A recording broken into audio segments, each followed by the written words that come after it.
بص بقى، عايزك تعمل تجربة صغيرة معايا.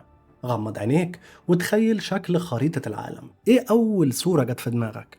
غالبا نفس الشكل اللي كلنا حافظينه من واحنا صغيرين.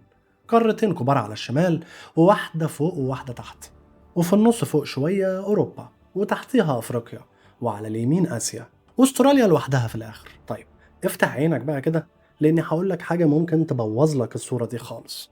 الخريطة دي مش دقيقة، مش بس فيها شوية أخطاء، لا دي بتغلطك في شكل العالم كله تقريبا. والأغرب إن الغلطة دي مش جديدة، دي بقالها أكتر من 500 سنة ولسه عايشة في دماغنا لحد النهاردة. خلينا نبدأ بحاجة بسيطة. أنت أكيد مقتنع إن أمريكا الجنوبية تحت أمريكا الشمالية، يعني الاسم نفسه بيقول كده. بس الحقيقة لو بصيت على خريطة أدق هتكتشف إن أمريكا الجنوبية متزحلقة شوية ناحية اليمين، لدرجة إنك لو واقف في جنوب أمريكا الشمالية وبصيت لتحت مش هتلاقي القارة التانية قدامك زي ما متخيل. الموضوع مش مستقيم زي ما دماغك رسماه. طيب تعال نزودها شوية. أفريقيا، ناس كتير جدا فاكرة إنها قارة تحت، يعني في النص الجنوبي من الكرة الأرضية. بس الحقيقة الصادمة، أغلب أفريقيا أصلا فوق خط الاستواء، يعني الكلام ده معناه إنها أقرب للشمال من الجنوب. طيب أوروبا، إحنا متخيلين إنها قدام أمريكا على طول، زي كده جار جنب جار. لكن في الحقيقة لو حطيناها صح هتلاقيها طالعة لفوق أكتر بكتير، يعني أقرب لكندا منها لأمريكا. طيب ليه إحساسنا بيبقى مختلف؟ الإجابة هنا غريبة شوية. الطقس. أيوه، إحنا متعودين إن الأماكن الدافية بتبقى في الجنوب والبرد في الشمال، بس أوروبا الغربية دافية نسبيا رغم إنها في الشمال، بسبب تيارات بحرية زي تيار الخليج. فدماغك بيعمل حركة تلقائية، ده دافي يبقى تحت شوية، ويبدأ ينزل القارة كلها في خياله.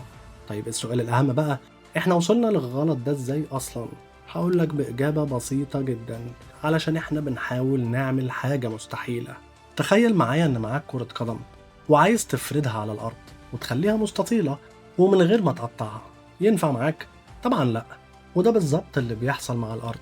الأرض كروية، وإحنا بنحاول نحطها على ورقة مسطحة، فلازم يحصل تشويه. في عالم رياضيات اسمه كارل جاوس أثبت الموضوع ده وقال ببساطة أنت قدامك 4 حاجات: الشكل والحجم والمسافات والاتجاهات، مستحيل تحافظ عليهم كلهم، لازم تضحي بحاجة.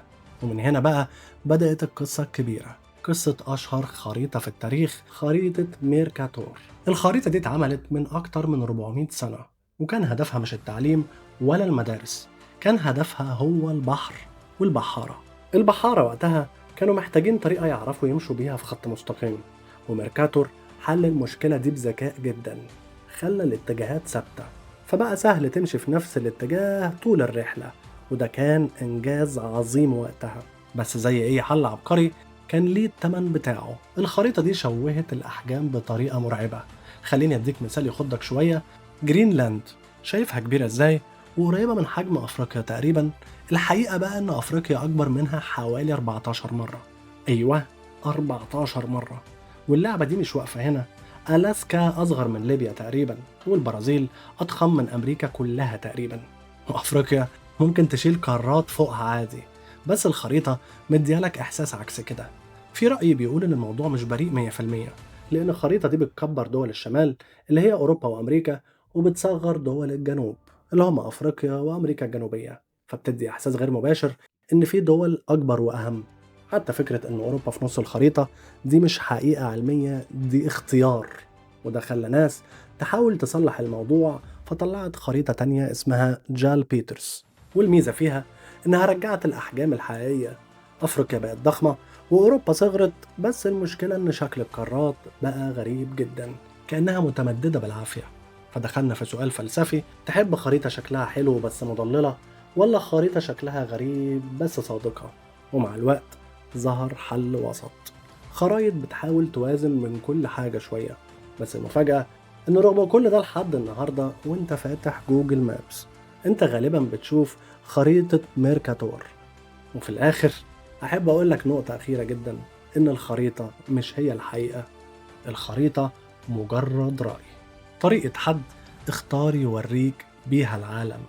ما تنسوش تعملوا لي لايك وسبسكرايب، واستنوا حلقة أجمد الحلقة الجاية.